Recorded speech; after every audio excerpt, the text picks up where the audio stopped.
Yeah. Are you seeing the slide, or are you seeing kind of the presentation part of it? The first slide with the title.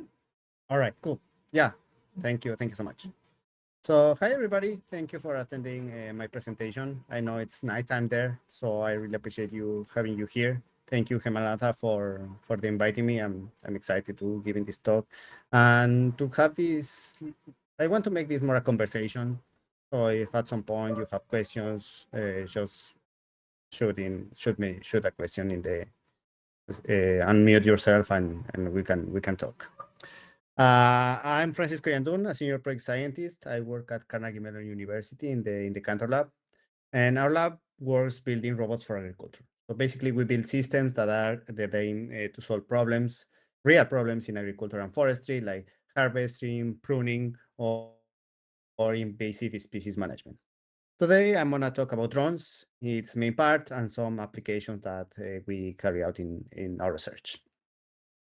So first, let me talk about a little bit at Carnegie Mellon. Our main campus is located in Pittsburgh, Pennsylvania. This is a great place for building robots for any application. You can find a water tank for underwater robots, robotics for agriculture, like we do in our lab. You can find giant drone cages to safely test drones, and outdoor spaces where we can test our robots. So here you can see, for example, Johnny. I think here, this is a picture of Johnny. This is the robot that we built for reforestation. We have another picture here of Bumblebee. This is a robot that we built for pruning trees.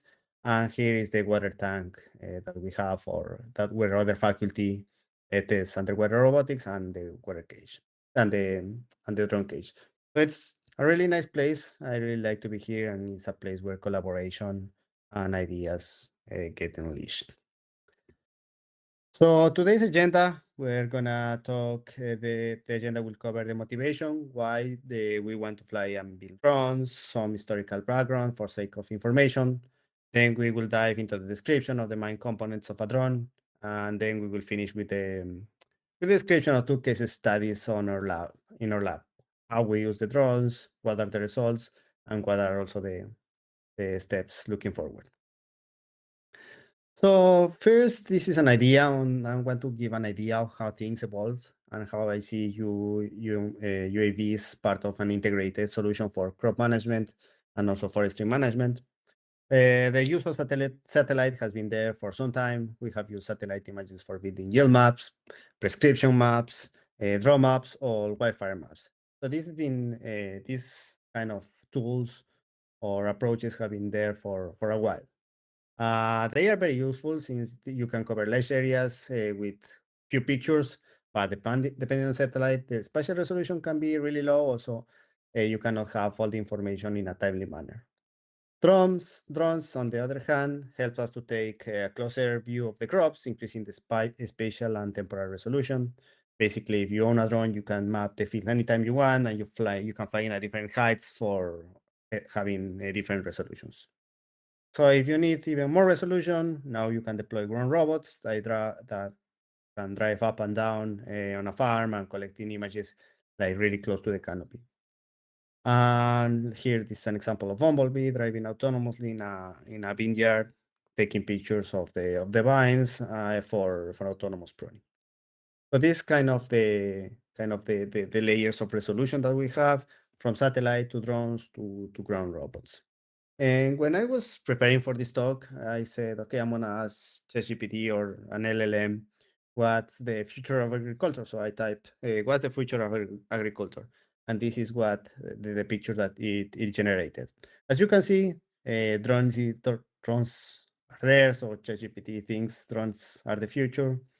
And interestingly, it also includes manipulators. So the next step, I think, it's gonna be not just taking pictures or getting information from the crops, but acting into the crops, so interacting with the crops, and that's something that's gonna be there, but not probably in the short term. But I know I think that I noticed here, and that I didn't like quite much, is that if you can see in this picture, there are no people around. There were only robots. So I had to ask ChatGPT, okay, include people in the picture. So it includes people in the picture. It took out, interestingly, it took out the robotic arms, but it never took out drones. So drones are tools that came here for staying, and I think are part of the future of agriculture and also the other industries like construction or mining, for example. And what's the idea? The idea is use all these tools that we have to have an integrated crop management system. So you can have combine satellite data, you can combine drone data, you can combine ground robots, or even manipulators that are interacting with the vegetation to give more information. To support the economy, of course, agriculture is a business, but we also want to be sustainable. So we don't want to basically kill the environment while we do this or while we're more money. So the idea is kind of use these tools to build that this integrated crop management system. That's the idea that we have in our lab. So here is now let's switching gears a little bit more or focusing more into drones. Here is a growth timeline or how drones have evolved over time. We started here with bomb balloons in 1980 and 1849, which were very ineffective because the wind just made them to fail and the objective hit completely different angles. In 1996, the United States started developing the first drone for warfare, the Predator, and modern versions of this drone are currently used under the name of Reaper. By 2003, the first commercial drones started to appear, like DJI or Parrot. They were very expensive for that time and only accessible for certain people. But in more recent times, the improvement of battery technology, controls, and electronics, not only the improvement, but also the reducing of the cost of controls and electronics have made drones more affordable and used in different industries. Agriculture, again, inspection in construction, and so on. I would say that by 2020, the use of drones in agriculture was extended enough to make them an everyday tool for many farmers and basically the main decision support system that they have for making the decisions on how to manage their farm. The last time have been marked, especially in the US, by enforcing the rules and requirements of flying drones, especially commercially and for research. Like we have here in the US, we need to have a Part 107 certification, this kind of a certification that allows you to fly a drone. Doesn't necessarily allow you to like pilot the drone. You can have somebody next to you that doesn't have a license piloting the drone, but somebody that has this certification needs to be in that mission. And remote ID on board. Before the drones used to be very unregulated, and now they are trying to enforce that like kind of the remote ID is kind of a transporter that you put on a drone. And nowadays most of the drones have to have that capability built in. And if you build your own drone, you have to include that capability. But that's how regulations work here, and how regulations are in other countries. So here I think we all are engineers, so probably you're familiar with the control loop, right? We have the reference that we want to track, or yeah, we want to follow. Then we have the controller that's going to take the error between the feedback and the reference. It's going to give command to the actuators. The actuators can be motors, valves, cylinders, or any other type of actuators. Then they're going to execute their action, and they're going to affect the process, the system, or the plan, right? That's going to have some disturbances, and you're going to measure the output using sensors that's going to provide to feedback to close this loop. And of course, you're going to have the output depending on your task. So this is not new for us, and this is the same control loop, but focused in autonomous systems in general.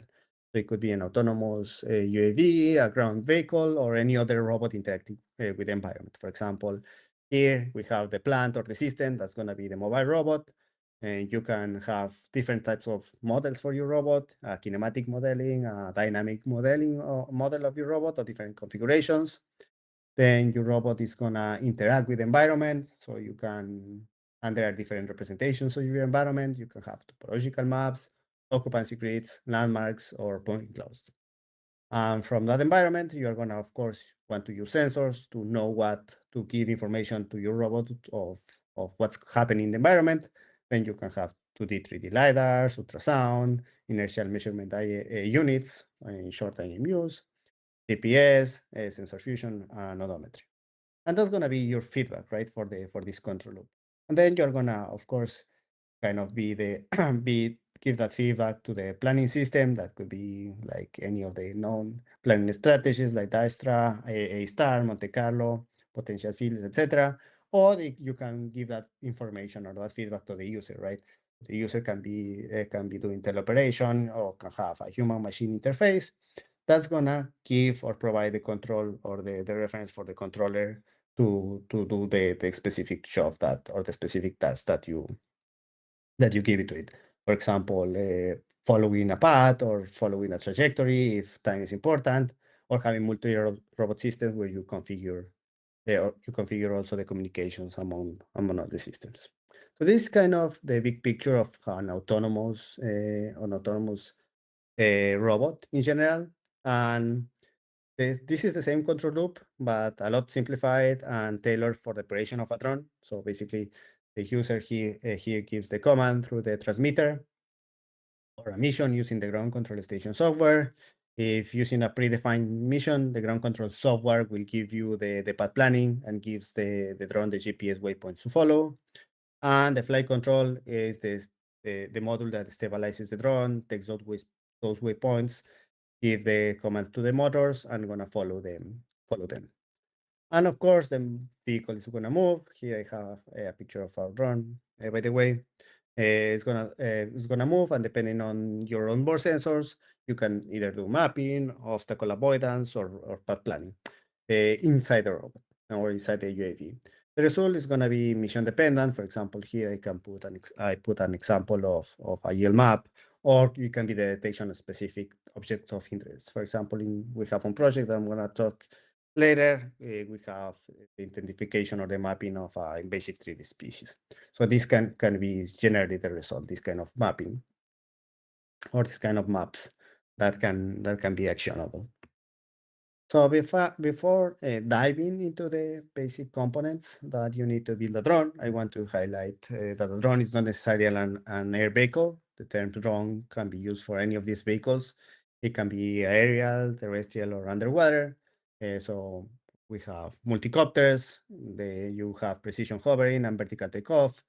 They can be shorter and slower. They also have a slower flight, and they are relatively easy to build and fly, especially if you use the the flight controllers that give you path following and automated path following. Helicopters, they are efficient, they are agile, they also have vertical takeoff.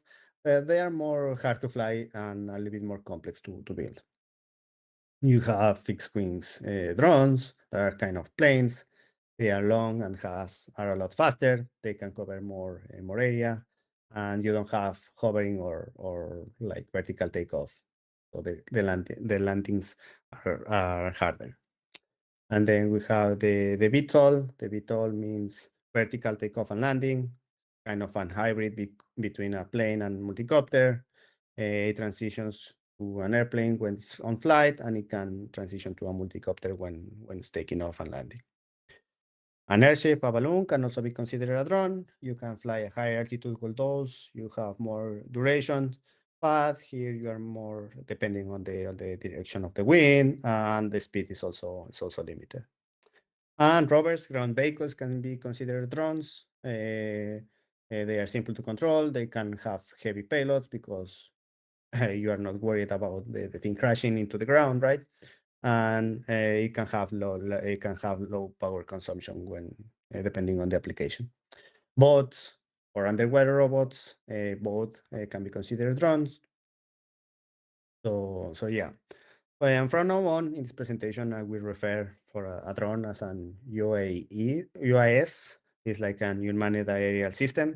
People also call them UAV, so I'm gonna use UAS and UAV interchangeably, what's usually meaning the same. There are slightly differences, but for sake of this lecture, I'm gonna use them interchangeably. So how the real hardware looks like in a drone? I'm gonna talk here on for the remaining of the talk about a quadcopter, but most of the components can be used for hexacopter or other multi-rotor drones. So here you have a map of the most important components of an UAS. I took this from the QPilot website. You can find it online, this kind of poster online, and gives you a very good idea of the hardware you need for a drone. You don't need all the parts that are depicted here, but for building an unusable aircraft, but some components are hard requirements. Here you have another part of this poster, and these are here I highlighted the main components of the drone. The main thing that you need, of course, is the flight controller, the computer on board that's gonna give the motors the commands for stabilization or for following the waypoints. You have, of course, GPS if you want to give a GPS waypoints. You have the telemetry radio that's gonna be in charge of sending information about the battery voltage, the RPMs of the motors, and all things like that. You have the radio receiver. Basically, this is what's gonna take the commands from the user and it's gonna tell the flight controller how to move the motors or how to move the whole vehicle, given the inputs of the user with a joystick. And of course, power management. So you don't need just to power or plug the battery directly into the system. You need a power distribution board and some step down, and maybe step up converters to get the necessary voltage. So another thing is the radio transmitter. That's what you're gonna have while you are on the ground, controlling the door manually. The motors, that's the things basically that's gonna generate the thrust, that's gonna spin and generate the thrust using the propellers to lift your drone. The electronic speed controllers, basically they are gonna take the controls from the flight controller, the commands, the speed commands from the flight controllers, and they're gonna put it in the right format, or in the right in the right format that the motors need for actually moving. So I'm gonna go and describe each of them and give some of practical considerations, how to choose it, what are the options out there in the market, and yeah. So let's first start with the autopilot. It's the software that runs on a flight controller hardware. Basically, the autopilot is just the software. You generally call the whole system the flight controller, basically the hardware and the autopilot software in it. I'm here referring to the autopilot as is the one we use for applications. So there are other types of drones like FPV that you can use a flight controller with other characteristics, less oriented to GPS stabilization, for example, or GPS following, and they are more focused on the speed of response to make quick maneuvers. And since most of the drones that we use in the lab and we use for applications use GPS following, GPS, they do GPS following. Our own missions are mostly based on GPS waypoints. We mainly use the flight controllers that are depicted here. They can be the Pixhawk or the Cube, and they are again mostly used for GPS tracking basically. And the autopilot we use provides stabilization and safety features like return to home, auto landing, or takeoff checklists. Yeah, these controllers or these autopilots can get some level of pilot assistance. So, for example, if you load your mission and you let the drone to take off and take off to the mission and come back and land automatically, it can be done. But if the drone takes off is in the middle of a mission and you use the joystick or the transmitter for giving a command, is gonna respond. So basically, they have all these capabilities built in the software, so you don't have to kind of code this from scratch in these commercial applications, and they are open source, so you can dig into the code if you want to. So this is basically how an autopilot works. First, the user, it provides reference commands, again, through the transmitter or through the joystick. It's going to provide reference waypoints. It has a position estimator, estimates the position and linear velocities of the drone. Usually, they use an extended Kalman filter. You have, and they kind of separate the position and the attitude, like the position XYZ and the attitude your roll pitch yaw, and they estimate the orientation and angular rates of the road. Basically, this position estimator estimates everything that's related to the linear motion and its first derivatives, and the attitude is going to estimate the angular motion and its derivatives. Both regularly use an EKF. Then you have the position control. It's a feedback control loop that ensures that the position is tracked. It outputs the throttle commands and reference to the altitude control. And it's usually a PID. This position control and attitude control are feedback loops that ensure that the attitude and the position are correctly tracked. And they generally use PIDs controller, very basic controllers, but they are, since they've been well proved in the field, they are basically used here. And an interesting thing that you can do is tune the parameters of the PID. So when you build your drone and you have to tune the parameters of the PID, you can use a mission control, Huron control or any mission control software to do this. And that's gonna improve how you feel the drone moves or the responsiveness to the joystick commands. Basically, if the PIDs are not well calibrated, basically if you tell the drone to fly forward, you have to press a long time for getting to get into a certain position, or it could be the opposite, right? You can press it slightly and the drone can just accelerate in one direction. So that's why you need to tune the PIDs for getting like a more stable flight. The mixer, basically you get the position control outputs, you get the attitude control outputs, and basically gets all the throttle, roll, and pitch movement and generates the motor commands. And the motor driver basically drives the motor to track the motor commands. And they are usually PWM signals, although there are some other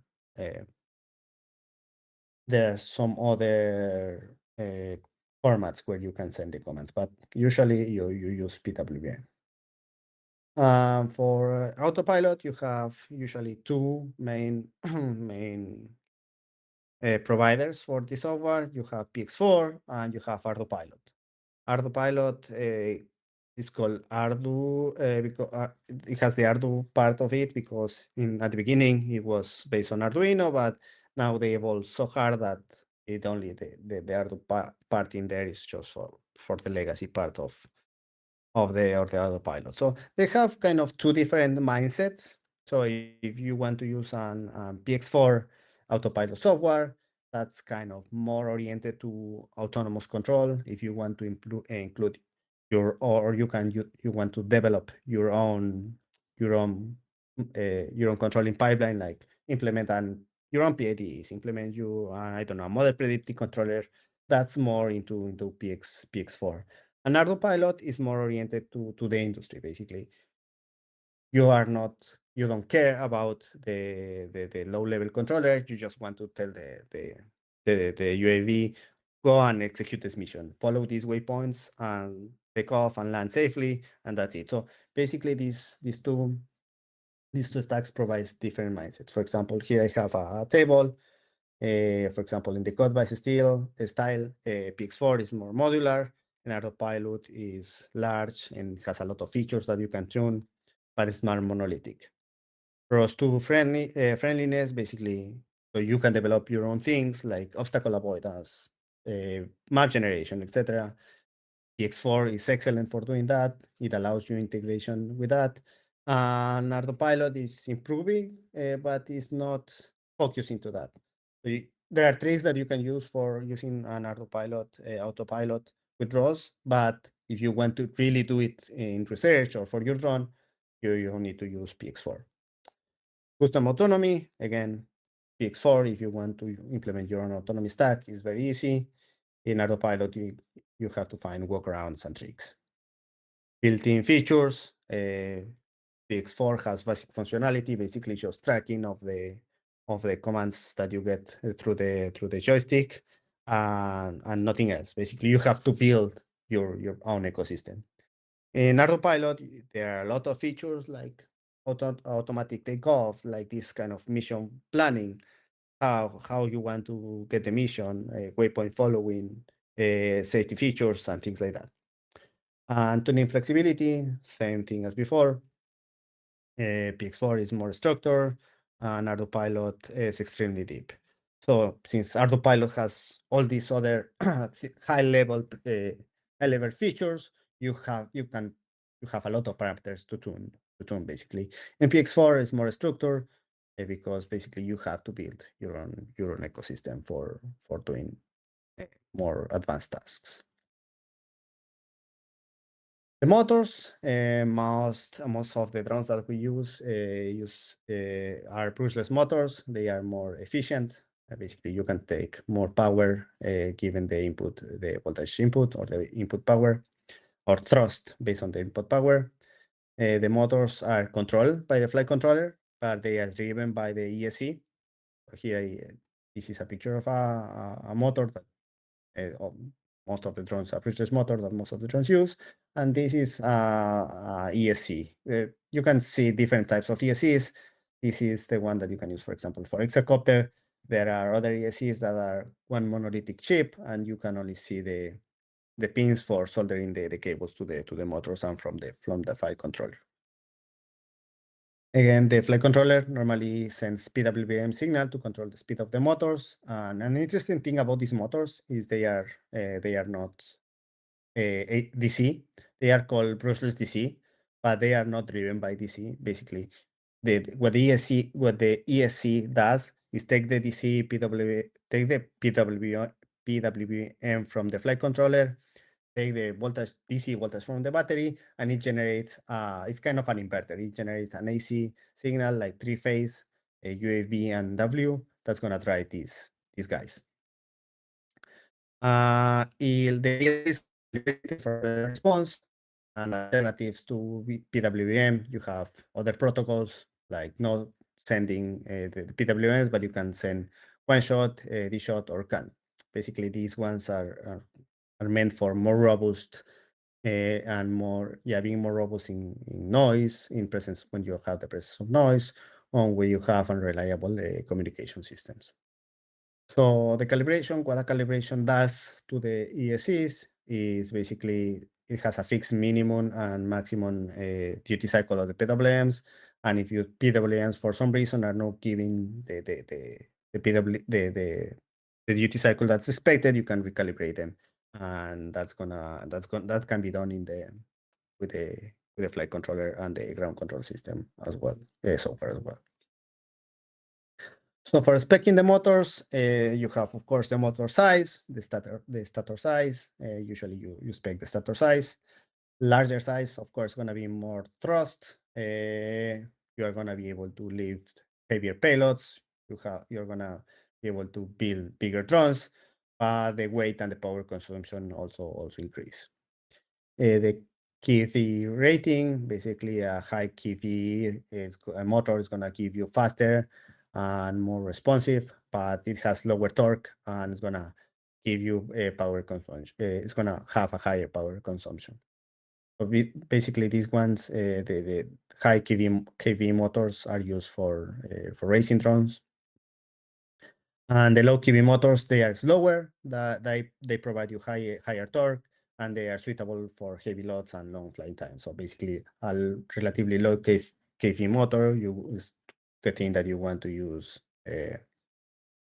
The thing that you want to use for a drone that's going to be operating in agriculture.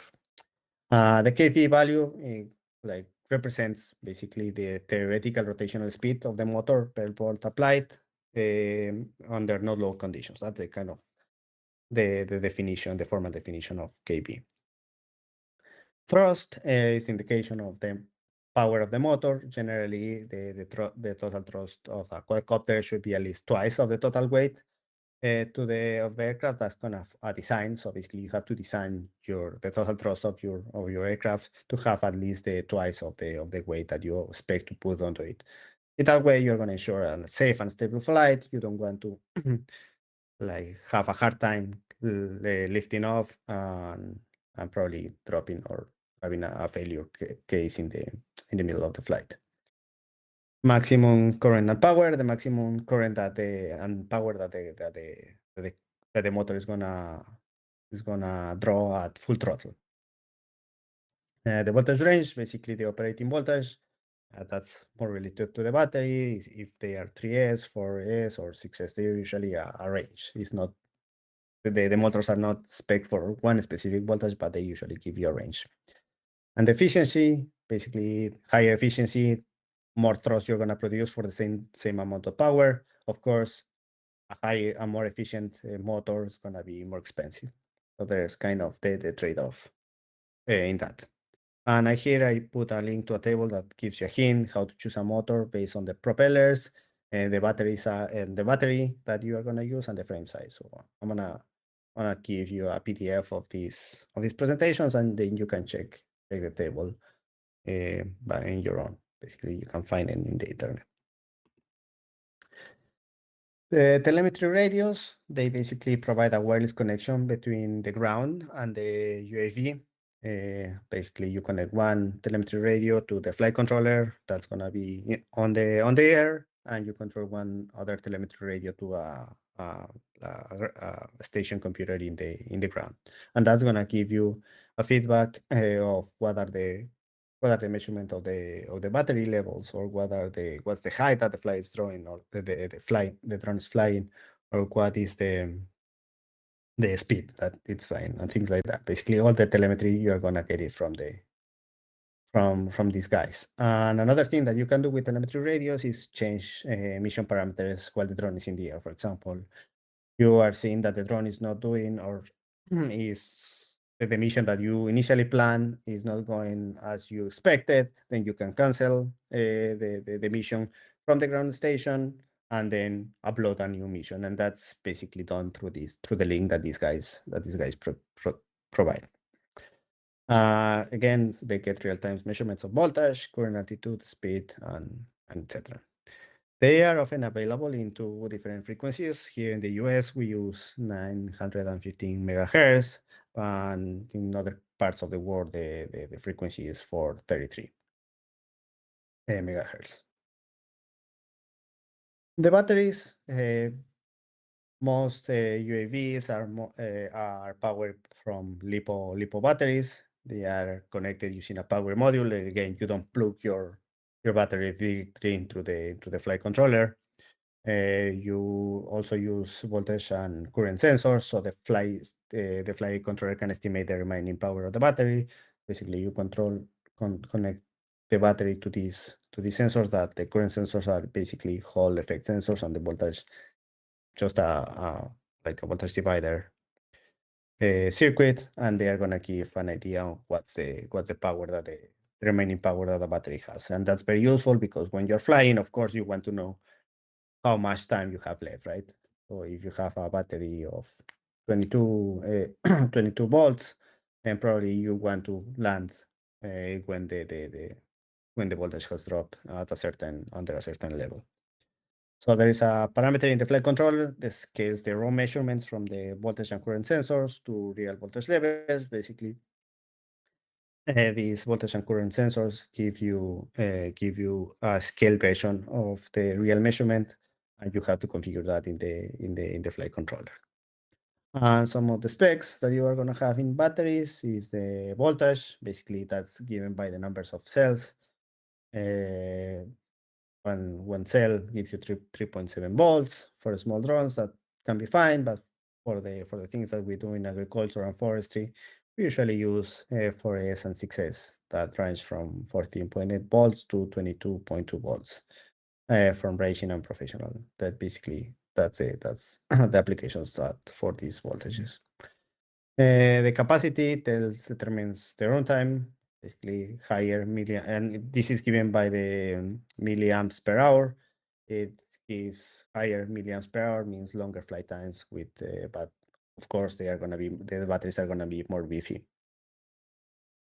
The discharge rate, this is an important. It tells you how fast the battery can safely deliver current. It is expressed using the C rating.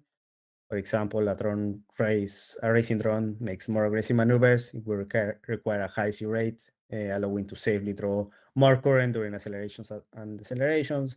But if you are using a drone for agriculture, probably the highest consumption of current is going to be during takeoff, right? That's when all the you need a lot of throttle for taking off.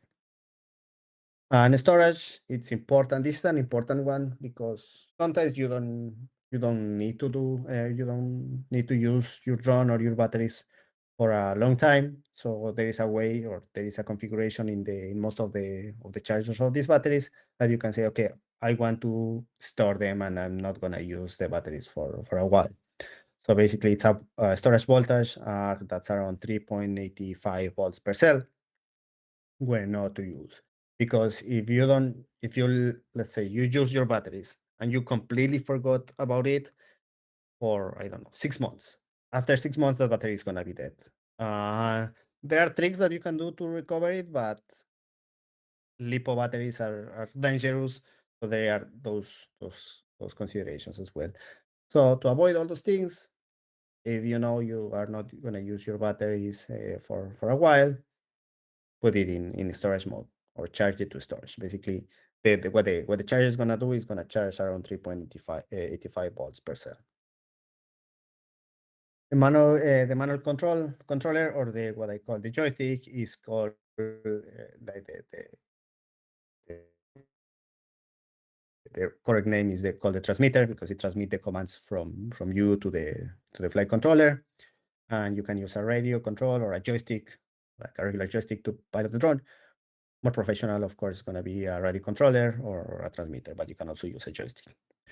The receiver is on the drone. It takes the RC commands and send those commands to the flight controller. For example, here I put an example of how to configure or how to connect the receiver of the manual control to the drone. It's basically a connection that goes into this slot here. That's called the S-bus, but it's gonna depend on the receiver. But most of the receivers that I use, they use the S-bus protocol. And basically, it's a communication protocol that's gonna give the right commands for throttle and acceleration to the flight controller.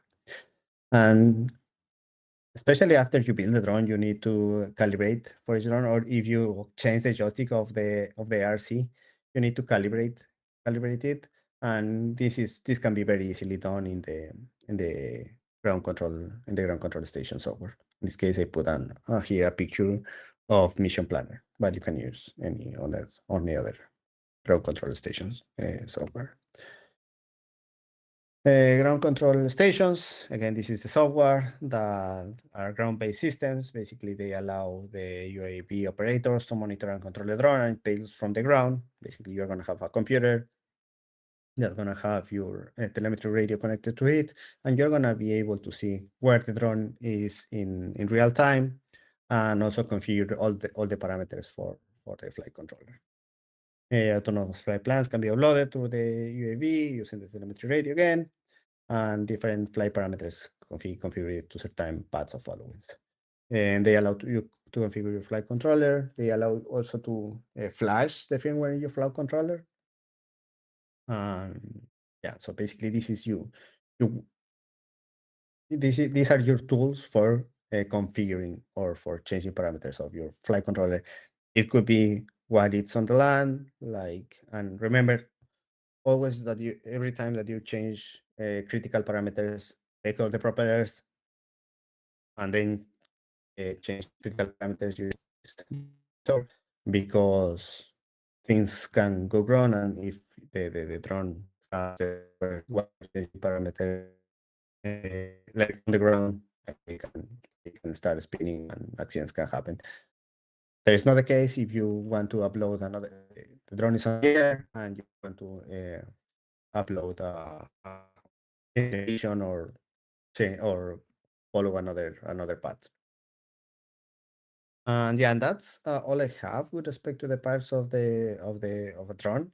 There are of course a lot of things that I left out, like how to configure the current sensor, the current measurements, how to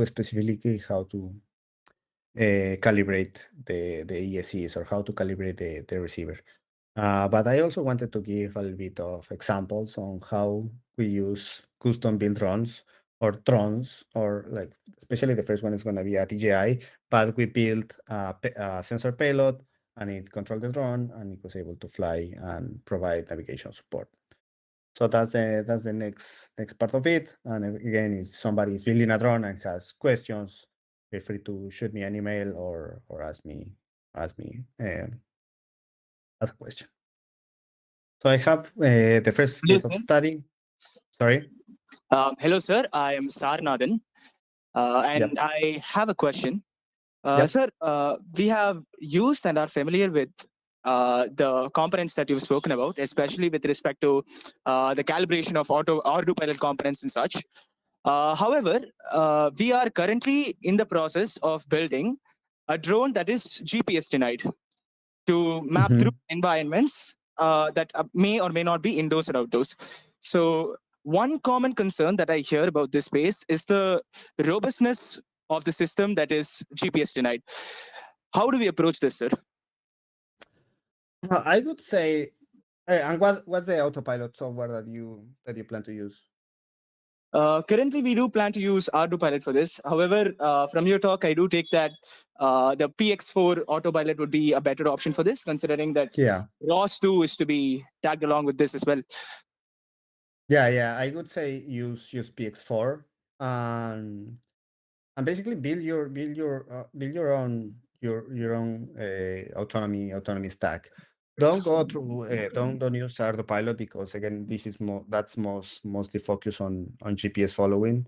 And also I could say is, but there are these, I don't know if you have seen these kind of racing drones that fly indoors.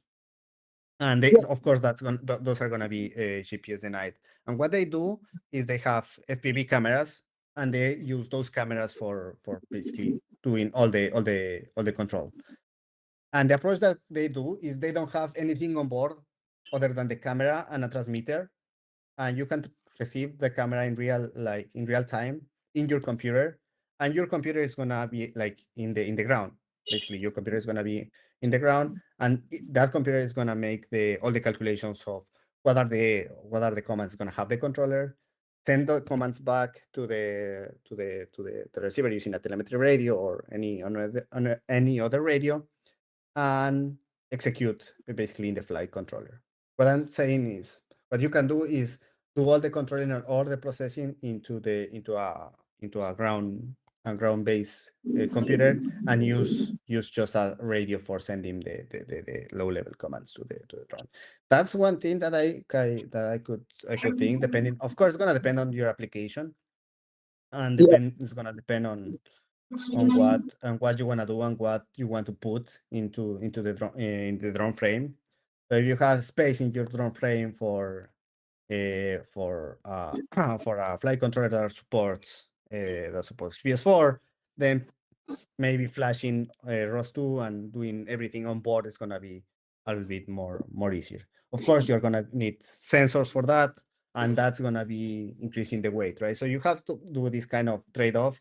And the two main approaches again would be, depending on how much weight you want to put it on the drone. You can use it PX4 with a flight controller in there. You have two sensor, and you have kind of everything built in the drone.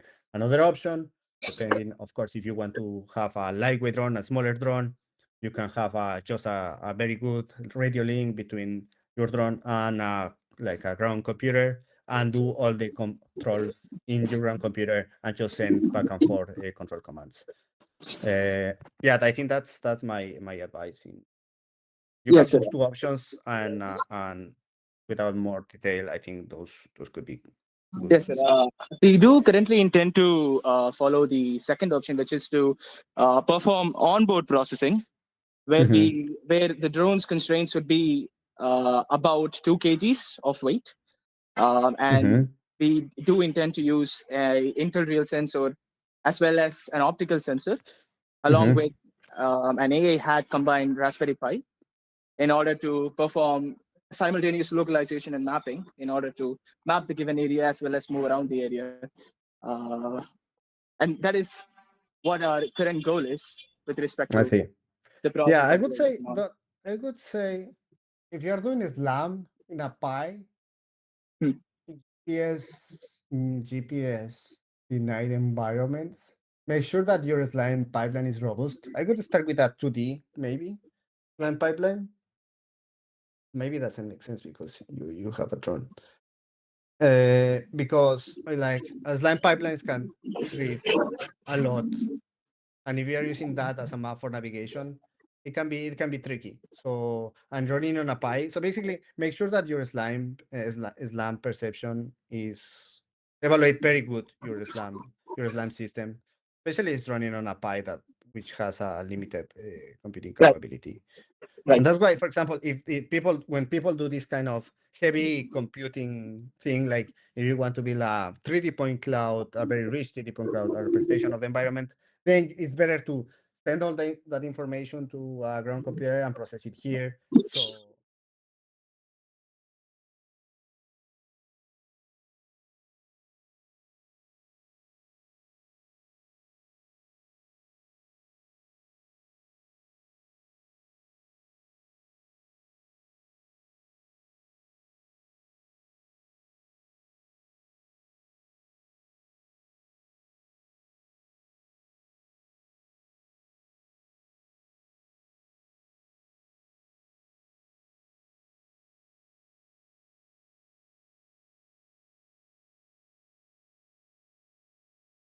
put this payload on it. Basically, it had a LiDAR, it has stereo camera, it had an IMU.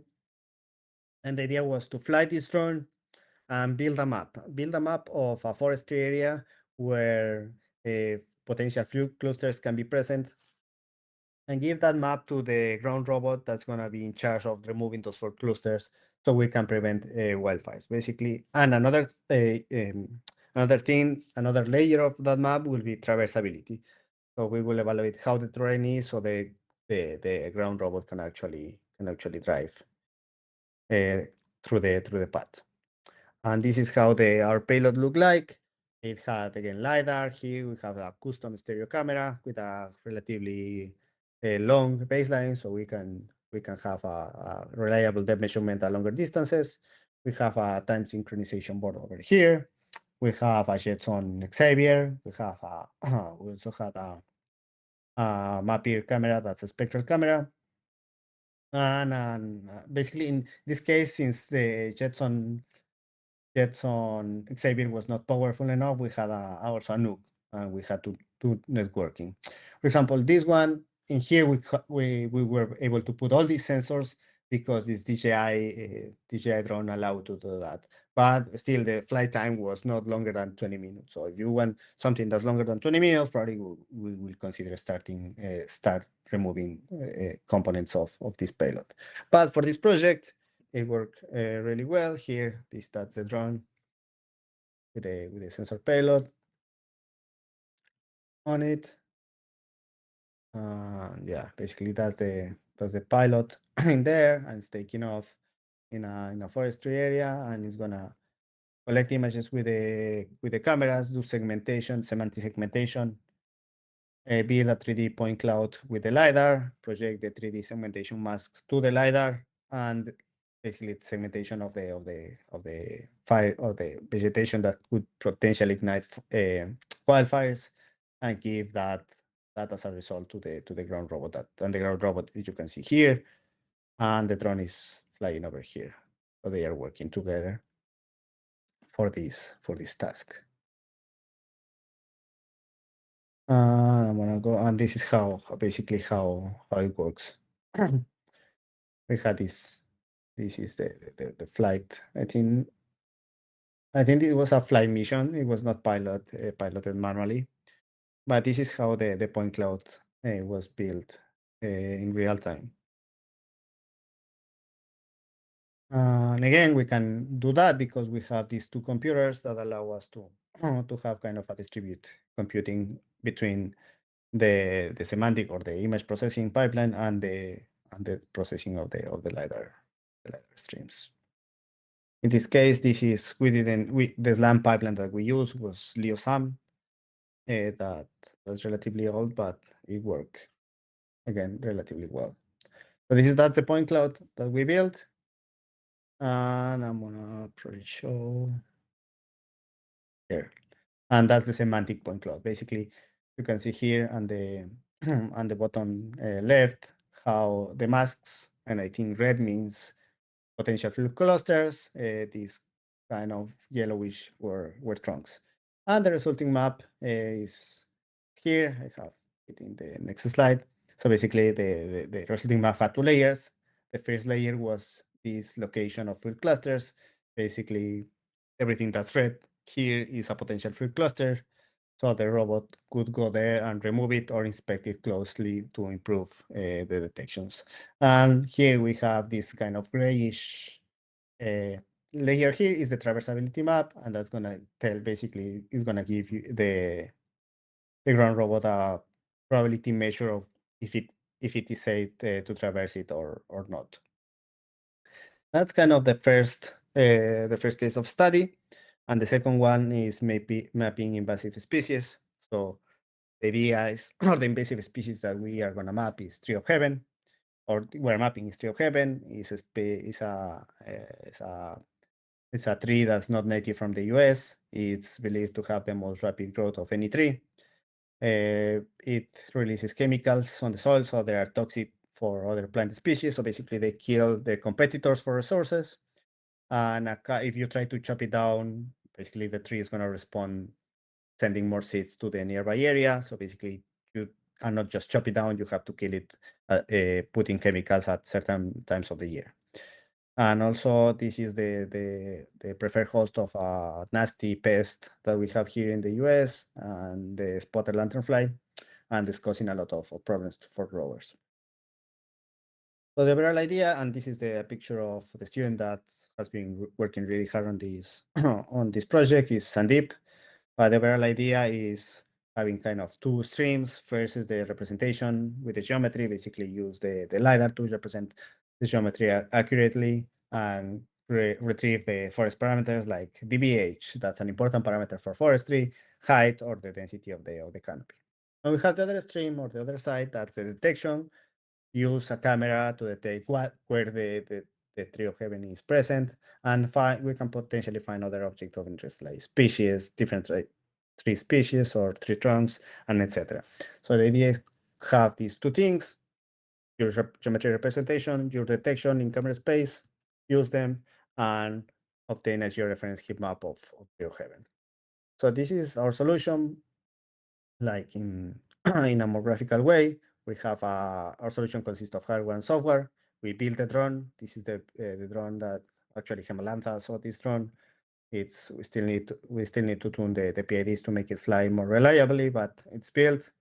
And we also built this payload. This payload is lightweight, it's 1 kilogram.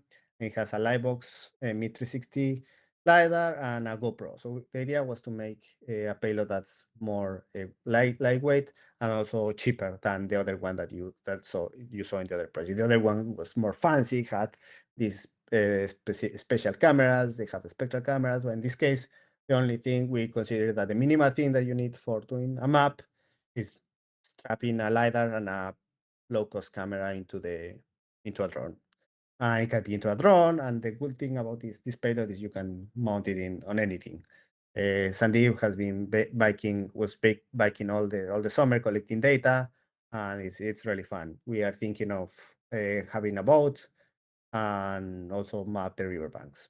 But the idea is, again, mapping 3D representation of the scene, detection, detect the object of interest, in this case, the tree of heaven, and georeference, create a georeference layer like a TIFF image that you can load in QGIS or any geographical information system. In this case, for example, here you can see these red dots or these red areas here, those are the ones that were detected as tree of heaven. And these are actionable maps because you can give it to the growers or to the foresters or stakeholders and say, hey, you have an infestation here, go and treat it or take a closer look. And this is a closer look of the results. So here we use some 3D to do basically semantic mass detection of tree of heaven. And here this is a bike trail, and this is a 3D point cloud where all the red points are tree of heaven, corresponding to tree of heaven. And this is a geotiff that's going to be more useful for practitioners or for foresters, so they can actually see the geographical coordinates of the location of this tree. And this is a point cloud. Here you see this red path here. This is the path that we took. Hopefully you can see here, but this is inside a forest. You can see the trunks here of the trees. So the idea here in this specific forest, we couldn't find tree of heaven. It was well maintained, but the idea is you can use this point cloud and you can use detections from the camera to detect any tree species or any other objects of interest. So this is a walkthrough of basically how we collected the data.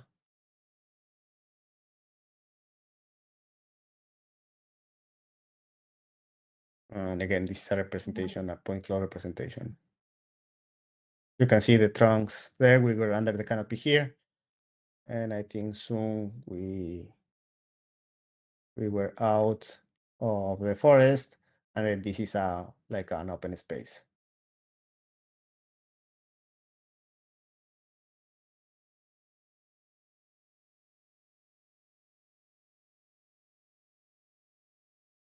And this is the kind of representations that we want to look.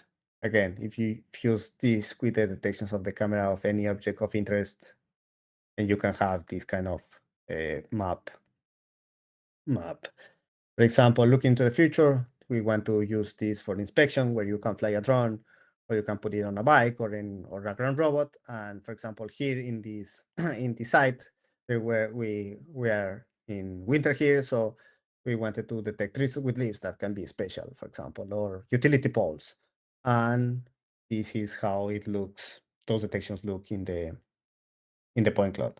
So we're gonna see. I'm gonna fast forward here. So these are all the points, all the blue points that you see here are the detections, the utility pole detections from the camera projected back into the point cloud. And that can be useful for inspection, for example. Of course, the model like this was for a demo, and we quickly train a YOLO model, but we can do a better job for detecting these spots. But it was just for the sake of demoing the capabilities or the vision that we have for the future with our system. So here, all the blue points are, you see, we miss some utility poles there. And then the waypoints here are trees with leaves. Not all the trees had leaves because they are dormant, we're in winter, but these ones had leaves, and the model was able to kind of detect it. And you can see here in the ground, they are white pixels or white points. Those are errors in the projection. Of course, it's not perfect. The system is not perfect, so there are some errors in the projection from the camera plane to the 3D point cloud, and you can get these kind of patches that are kind of false positives. Same thing here. They are false positives, and probably the detection was done for this tree over here. But there was a slightly mismatch in the calibration, and then we have that error. Or sometimes the YOLO model that we have predicts things in the ground part of the image as well. So this is how I envision the use of drones and these kind of payloads that you can mount on drones or any other vehicles into the future for practical applications in agriculture, forestry, and probably other domains. And I think that's everything I had. Yep. Thank you so much. I think I'm just on time. Thank you so much for your attention.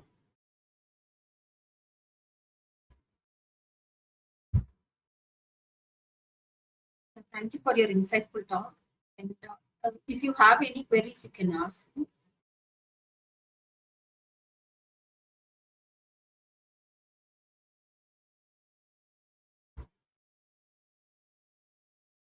Yeah, I'm happy to also reply emails if you have Yeah. specific questions or need any guidance. Hemalabha has my email. I don't think I put it in the slides, but Yeah, surely if they want any assistance in their projects that they are developing now, I'll ask them to contact you in person through mail. yep, sounds good. Yeah. Thanks for accepting our invite amidst your busy schedule, and thanks for providing down an insightful talk.